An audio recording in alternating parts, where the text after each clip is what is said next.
오늘 우리가 읽었던 본문 말씀에는 이스라엘의 첫 번째 왕이었던 사울의 불순종으로 말미암아서 이 사울 왕이 하나님께 버림받게 되는 내용이 기록된 말씀입니다. 그 내용을 자세하게 들여다보면요, 하나님께서 사울에게 아말렉 민족을 쳐서 완전히 진멸하라 그렇게 명령하셨는데, 전쟁에서 크게 이긴 사울이 이 아말렉을 완전히 진멸하기보다는 그 값지고 기름진 전리품들을 취하였다, 그런 명목으로 하나님께 버림받게 되는 것입니다. 물론 그의 왕으로서의 정치적인 생명은 조금 더 연장됩니다, 성경을 보면은.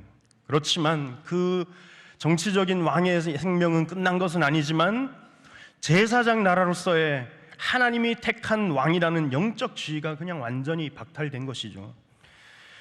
기독교에서 요구하는 신앙은 어찌 보면 참 단순하기도 하고, 또 어떻게 보면 굉장히 극단적인 것 같이 보이는 부분 중에 한 가지가 바로 이 순종과 불순종입니다. 마치 흑과 백을 명확하게 나누듯이 딱 두 가지로 나누고 있죠. 순종이냐 불순종이냐, 이것으로 나누고 있습니다. 우리 첫 번째로 우리 한번 따라서 고백해 봅시다. 순종은 선택의 여지가 없는 것입니다. 우리 다시 한 번 더 해볼까요? 순종은 선택의 여지가 없는 것입니다. 이 말을 조금 바꾸어서 말을 하면은 순종은 절대적이란 말입니다. 하나님은 항상 우리 믿는 자에게 그의 말씀에 대한 무조건적인 순종으로 나아가기를 요구하십니다.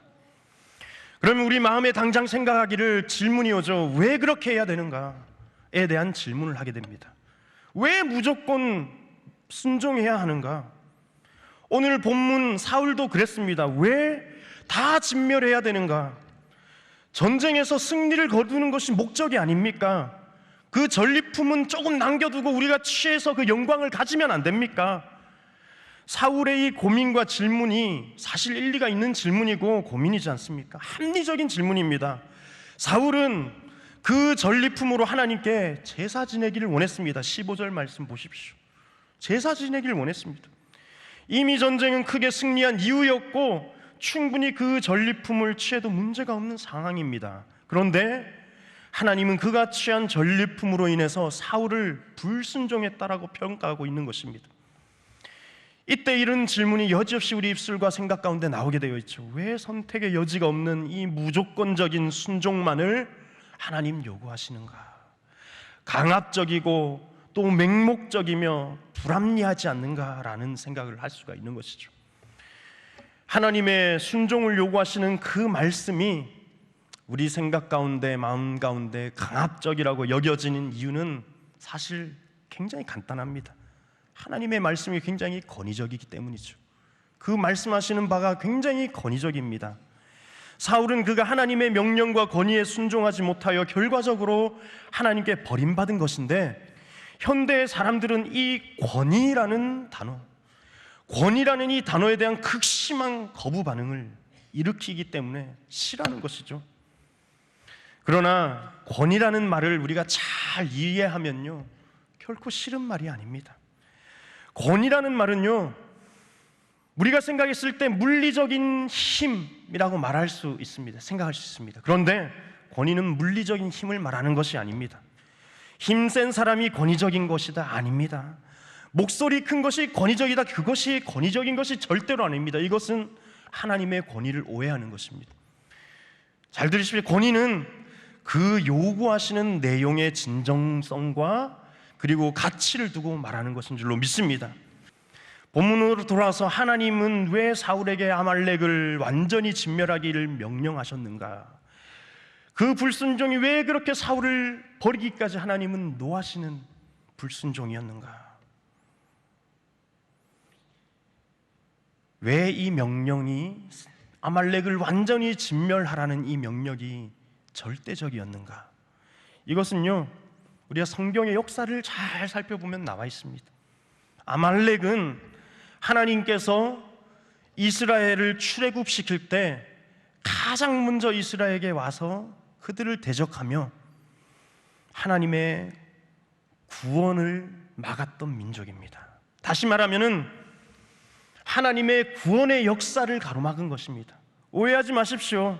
하나님의 어떤 소심한 복수 이것 따위가 아닙니다. 그냥 하나님이 선택한 그 민족 하나 보호하려는 그것이 아닙니다. 하나님의 구원을 가로막은 것입니다. 구원의 길로 도피하는 자들을 가로막은 것이죠. 비록 사울의 시대는 출애굽의 시대보다 훨씬 더 시간이 흐른 시점이었지만은 하나님께서는 아말렉에 대한 죄를 대대까지 물으시겠다고 말씀하시는 것을 출애굽기에서 볼 수 있습니다. 우리 출애굽 17장 16절 말씀을 함께 읽어보도록 하겠습니다. 시작. 이르되 여호와께서 맹세하시기를 여호와가 아말렉과 더불어 대대로 싸우리라 하셨거다 하였더라. 그만큼 구원의 역사를 가로막고 하나님의 구속의 역사를 가로막은 아말렉의 범죄가 너무나 중대하다는 것이었습니다. 하나님께서는 생명의 주관자이시기에 하나님의 구원을 가로막은 것은 생명을 파괴하는 것으로 여기셨습니다. 그래서 지금 사울의 때에 하나님을 대신하여 이스라엘 통치할 첫 번째 왕 이 사울의 때에 사울을 통하여서 하나님은 하나님의 그 예언과 그리고 또 그 모든 보수를 하시겠다라고 사울을 통해서 명령하신 것입니다. 어쩌면 이 명령은요, 하나님의 그 구원의 역사에 사울 너도 동참하지 않겠니 하는 동력의 명령이고 동력의 요청이었던 것이었습니다. 그래서 하나님이 생명의 하나님이시라는 것을 알게 하시려고 사사시대의 그 어두웠던 역사를 깨고 이제 생명의 물꼬를 트고자 사울 너도 나와 동행하지 않겠니 하고 명령하신 것입니다. 그런 의미에서 사울이 하나님의 요구에 순종하는 것은 생명의 역사를 함께 이루는 것이고, 구원의 역사를 가로막은 아말렉을 완전히 진멸하는 것은 하나님의 뜻을 이루는 것이었습니다.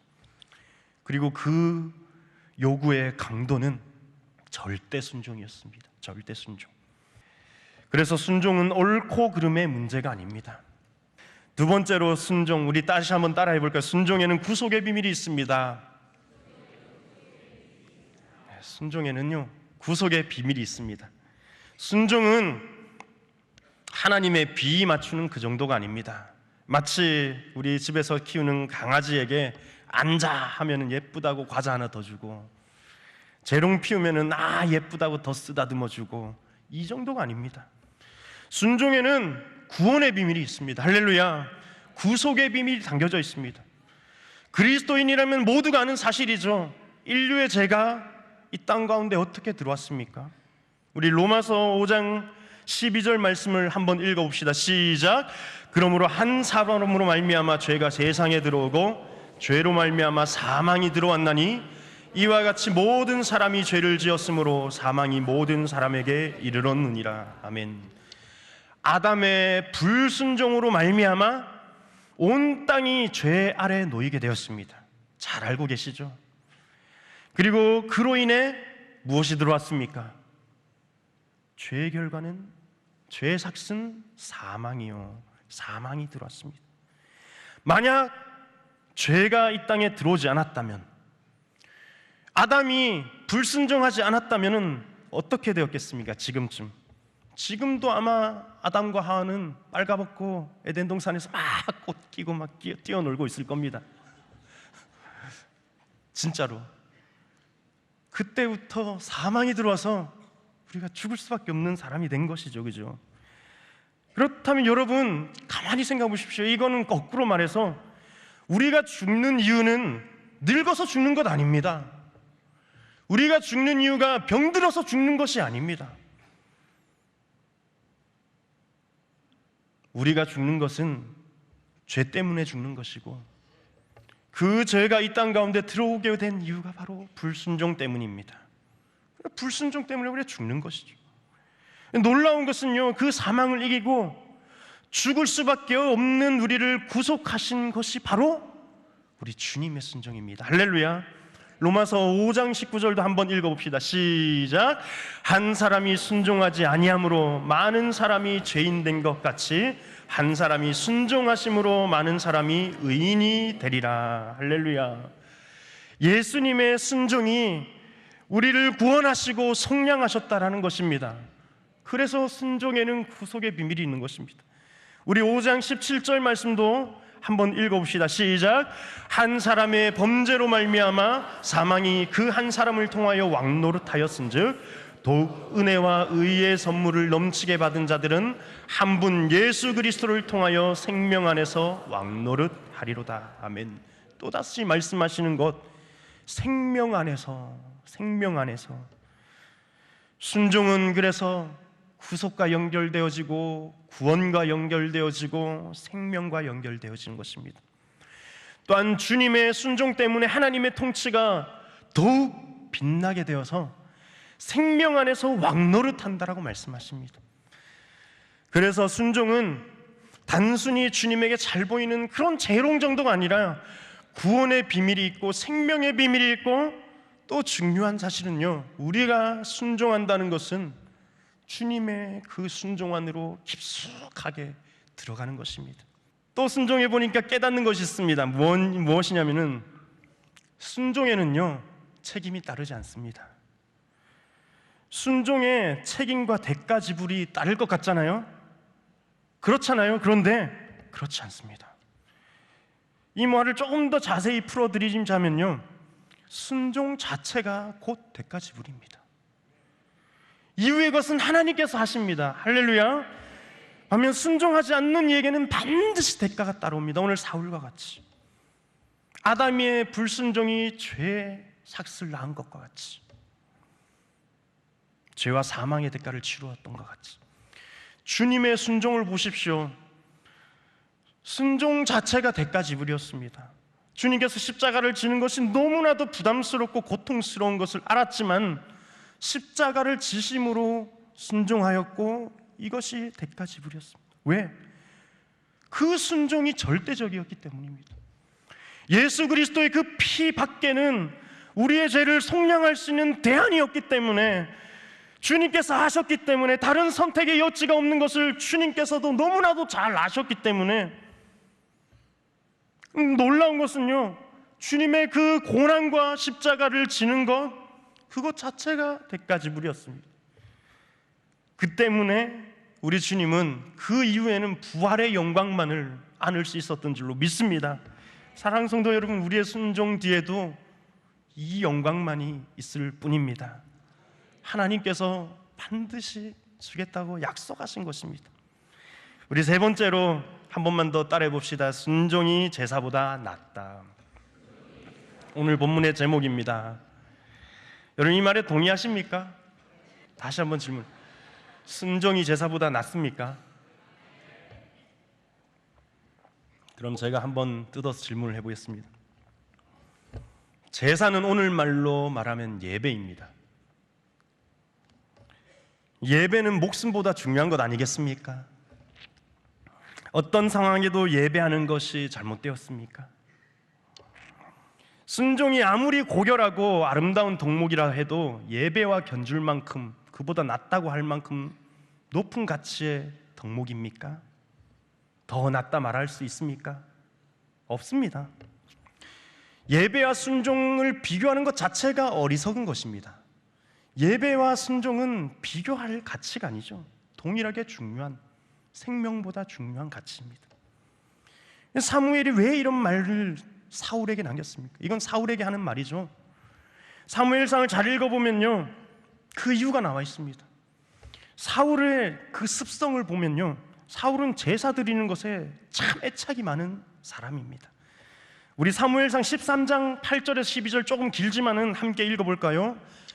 한번 읽어봅시다. 시작. 사울이 정한 기한대로 이레 동안을 기다렸으나 사무엘이 길갈로 오지 아니하매 백성이 사울에게서 흩어지는지라. 사울이 이르되 번제와 화목 제물을 이리로 가져오라 하여 번제를 드렸더니 번제 드리기를 마치자 사무엘이 온지라.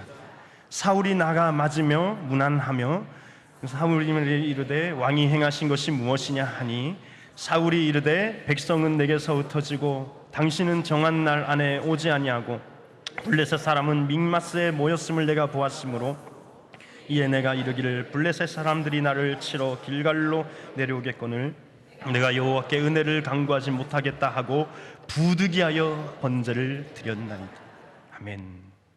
사울의 제사에 대한 자세, 부득이하여 드렸습니다. 이 선지자가 오기 전에 사울이 제사를 드려버린 겁니다.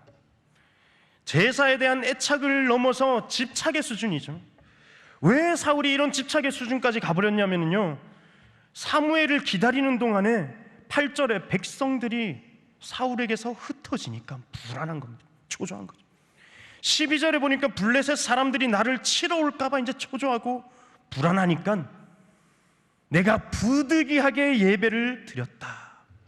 여러분, 예배를 부득이하게 드려야 됩니까? 아닙니다. 영과 진리로 드려야 됩니다. 여기서 사울이 제사와 예배를 드리는 태도, 이것은 우리가 일반적으로 드리는 영과 진리의 예배가 아니라 주술적 의미를 가지고 드리는 예배입니다. 하나님이 이용 가치가 있는가 없는가를 따지며 드리는 예배로 변질되는 것이죠. 하나님은 이런 제사를 싫어하십니다. 이런 예배는 신물난다 말씀하십니다. 사울의 제사에 대한 이런 집착과 주술적 의미를 담는 예배가 결국 사울에 대한 하나님의 마음을 돌려버리고 맙니다. 사무엘상 15장 15절, 사울이 이르되 그것은 우리가 아말렉 사람에게서 끌어온 것인데 백성이 당신의 하나님 여호와께 제사하려 하여 양들과 소들 중에서 가장 좋은 것을 남기며 그 외의 것은 우리가 진멸하였나이다 하는지라. 오늘 본문 말씀에 기록되어 있는 말씀이죠. 결국 사울이 하나님의 명령을 어겨서 아말렉을 온전히 진멸하지 못하고 전리품을 남긴 이유도 이 주술적 제사에 대한 집착 때문인 것입니다. 말하는 것을 보십시오. 백성이 당신의 하나님 여호와께 제사하려 하여, 자신이 제사하는 것이 아니라 백성이 제사하는 거예요. 나의 하나님 여호와께 제사하는 것 아니라 당신의 하나님께 종교적 의식을 치르겠다라는 것입니다. 여러분, 이것이 바로 사울이 예배에 대한 자세를 이렇게 가지고 있는 것이고, 여기에 대한 사무엘의 대답이 오늘의 말씀 15장 22절 함께 읽어봅시다. 시작. 사무엘이 이르되 여호와께서 번제와 다른 제사를 그의 목소리를 청종하는 것을 좋아하신같이 좋아하시겠나이까? 순종이 제사보다 낫고 듣는 것이 수량의 기름보다 나으니. 아멘. 온전한 제사와 예배는 순종과 절대 비교할 수 없습니다. 무엇이 더 낫다고 비교할 수 없습니다. 단 사울의 이런 형식적인 예배, 경건의 모양만 있지 그 속에 진실된 하나님을 향한 경외함이 없는 예배, 예배가 아니라 마치 무당이 어떤 푸닥거리 하는 것과 같은 주술적 의식을 하는 예배, 이것은 하나님 원하시지 않는 것이죠. 순종 없는 예배, 하나님께서 싫어하시는 것입니다. 그래서 사무엘상 15장 23절 바로 이어서 사무엘이 하는 말을 한번 읽어보십시다. 이 말 굉장히 중요하죠. 시작. 이는 거역하는 것은 점치는 죄와 같고 완고한 것은 사신 우상에게 절하는 죄와 같음이라. 왕이 여호와의 말씀을 버렸으므로 여호와께서도 왕을 버려 왕이 되지 못하게 하였나이다 하니. 아멘. 이 거역이 점치는 죄와 같다. 제가 지어낸 말 아닙니다. 그렇죠? 점치는 죄와 같다. 사울의 마음을 사무엘은 꿰뚫어 보는 거죠. 이 사람의 마음, 제사에 대한 어떤 사울의 마음에 무엇이 있는가? 점치는 것과 같고 우상에게 절하는 것처럼 하나님께 제사 지낸다는 것입니다. 순정 없는 예배가 바로 이런 것이다 말씀하시는 것이죠. 굉장히 무서운 말입니다. 신약에 이르러서 사도 바울이 아덴 사람들을 향해서 이렇게 말합니다. 이것도 좀 길지만요, 한번 읽어봅시다. 22절부터 25절 시작. 바울이 아레오바고 가운데서 서 말하되 아덴 사람들아, 너희를 보니 범사에 종교심이 많도다. 내가 두루다니며 너희가 위하는 것을 보다가 알지 못하는 신에게라고 새긴 단도 보았으니 그런즉 너희가 알지 못하고 위하는 그것을 내가 너희에게 알게 하리라. 우주와 그 가운데 있는 만물을 지으신 하나님께서는 천지의 주제시니 손으로 지은 것에 계시지 아니하시고 또 무엇이 부족한 것처럼 사람의 손으로 섬김을 받으시는 것이 아니니 이는 만민에게 생명과 호흡과 만물을 친히 주시는 이심이라. 할렐루야. 여러분, 예배라는 단어는 영어로 서비스입니다. 서비스. 그렇죠. 제가 알고 있는 것 아닙니다. 영어권에 살았던 사람은 알 겁니다. 예배 드리러 간다 하면 서비스 드리러 간다 이렇게 이야기합니다. 서비스는 누군가를 위해 섬기는 것이죠. 근데 하나님께서는 오늘 읽었던 이 말씀 가운데서, 사도행전 말씀 가운데서 바울을 통해 우리 그리스도인들에게 교훈하시기를 하나님이 무엇이 부족해서 섬김을 받으시는 것이 아니다 말씀하십니다. 주님께 구걸하듯이 섬기는 제사의 행위가 단순히 주술적 의미로 전락되어 버린 모습을 오늘 본문 사울과 그리고 저와 여러분들 모습에서도 많이 발견할 수 있는 것이죠. 사울의 불순종은 그래서 예배의 실패와 큰 연관이 되어지는 것입니다. 그래서 사무엘은 그에게 이렇게 말씀하는 것입니다. 순종이 제사보다 낫다. 그리고 아까 바울이 말씀하였던 25절, 또 무엇이 부족한 것처럼 사람의 손으로 섬김을 받는 것이 아니니 이는 만민에게 생명과 호흡과 만물을 친히 주시는 이심이라. 하나님은 만민에게 생명과 호흡과 만물을 친히 주시는 분이십니다. 주님이 거지라 구걸받듯 섬김받는 제사와 예배가 아니라 도리어 호흡과 생명과 만물을 친히 주시는 주님이신 것을 인정하는 예배가 우리 가운데 있어지게 되기를 주님의 이름으로 축복드립니다. 주님께서 우리에게 요구하시는 예배는 그래서 생명과 호흡이 어디에서 오는 것인지 알게 하려는 것이고, 그래서 바른 예배는 생명과 호흡과 만물의 주가 누구인지 밝히 드러나는 예배인 것이고, 서비스는 서비스인데 섬김은 섬김인데 생명과 호흡과 섬김을 말씀하시는 것입니다. 그래서 바른 예배는 생명과 호흡이고요, 예배가 순종과 같아질 수 있기 위해서는 생명과 호흡이요, 그리고 예배가 순종보다 더 나아질 수 있는 그 비결도 있다면은 생명과 호흡인 줄로 믿습니다. 네, 앞서 말씀드렸듯이 순종의 가치가 이미 절대적이기 때문입니다. 호흡해라, 밥 먹으라와 같이 생명과 호흡의 예배가 아니고서는 순종의 절대적인 가치와 위대함을 이길 수 없는 말이죠. 그래서 순종이 제사보다 낫다는 것입니다. 만약에 제사와 예배 이것이 동일하게 되려면요, 신약에 이르러서 이렇게 해석되면 참 좋겠습니다. 생명과 호흡과 만물의 주가 누구인지 아는 예배의 가치는 순종의 절대적인 가치와 동일한 것이다. 할렐루야, 아멘. 여러분, 바른 예배, 바른 순종, 이것으로서 하나님께 영광 돌릴 수 있길 바랍니다. 이제 말씀을 맺습니다. 우리는 오늘 우리가 많이 간과하고 살았던 순종에 담긴 엄청난 의미와 가치를 함께 나누었습니다. 순종은 절대적이라는 것, 그리고 구속의 의미가 있다라는 것, 그리고 순종 없는 제사와 예배보다 순수하고 단순한 순종이 훨씬 더 가치가 있다라는 것.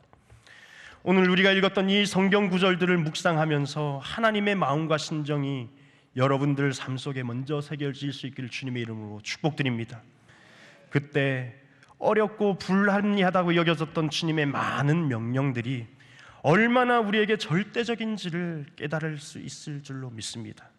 이 한 주간도 순종함으로 하나님이 기뻐하시는 제사를 드려서 순종이 제사보다 나은 삶을 뛰어넘어 이제 순종과 예배의 진실됨이 여러분의 삶 전체를 은혜로 이끌 수 있는 시간 될 수 있기를 주님의 이름으로 간절히 축원드립니다.